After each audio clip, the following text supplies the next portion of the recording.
जब केंद्र और राज्य के चुनाव एक साथ होंगे तो क्षेत्रीय दलों को नुकसान पहुंचेगा, ऐसा माना जाता है, क्योंकि एक साथ होने वाले चुनाव में मतदाताओं द्वारा मुख्य रूप से एक ही तरफ वोट देने की संभावना अधिक होती है, जिससे केंद्र में राज कर रही पार्टी को फायदा होता है अमूमन। इसके अलावा एक साथ चुनाव न कराने के पीछे यह तर्क भी है कि 5 साल में एक से ज्यादा बार मतदाताओं के सामने जाने से नेताओं की जवाबदेही बढ़ जाती है, और नेता जवाब देने से कितना घबराते हैं ये आप भी जानते हैं। बीएसपी प्रमुख मायावती उन नेताओं में हैं जो एक देश एक चुनाव के सिद्धांत के खिलाफ हैं। उनका कहना है कि किसी भी लोकतांत्रिक देश में चुनावों को समस्या के तौर पर नहीं देखा जा सकता। कांग्रेस और टीएमसी जैसी पार्टियां भी एक देश एक चुनाव के खिलाफ हैं और इसे संघीय ढांचे के लिए खतरा बताते हैं। यहां तक कि बीजेपी के साथ मिलकर सरकार चलाने वाली जेडीयू अध्यक्ष और बिहार के मुख्यमंत्री नीतीश कुमार भी एक देश एक चुनाव के सिद्धांत से सहमत नहीं है। विधानसभाओं का चुनाव एक साथ यह संभव नहीं है। वैचारिक रूप से यह सही है, लेकिन तत्काल इसकी संभावना नहीं है। ये कैसा भ्रम फैलाया गया है कि अगर 7 चुनाव होंगे तो रीजनल पार्टियां खत्म हो जाएगी।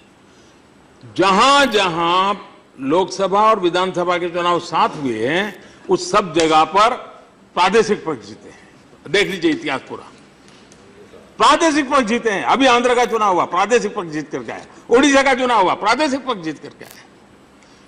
देश के मतदाताओं के समझ आए, हम उनकी समझ पर शक न करें। एक देश एक चुनाव के खिलाफ तर्क यह भी है कि कोई भी पार्टी या नेता एक चुनाव जीतने के बाद निरंकुश होकर काम नहीं कर सकता, क्योंकि उसे छोटे छोटे अंतरालों पर किसी न किसी चुनाव का सामना करना पड़ता है।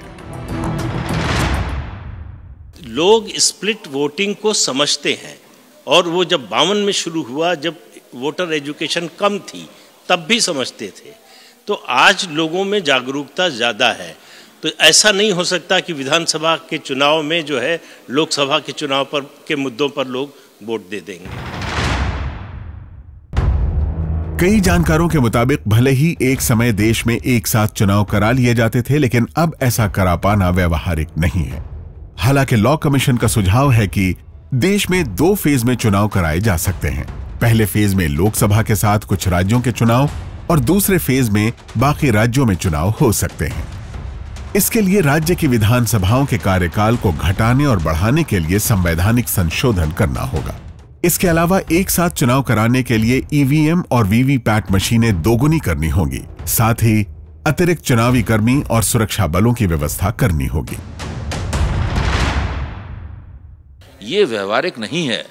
अगर ये व्यवहारिक होता तो आजादी के बाद एक देश एक चुनाव की तर्ज पे ही पूरा चुनावी लोकतंत्र आयोजित होता था, लेकिन आखिरकार ऐसा क्या हुआ कि वो नहीं हो पाया।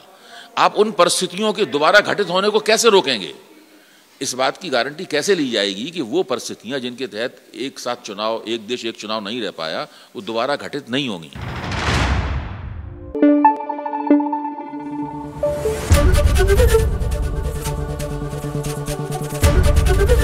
एबीपी न्यूज आपको रखे आगे।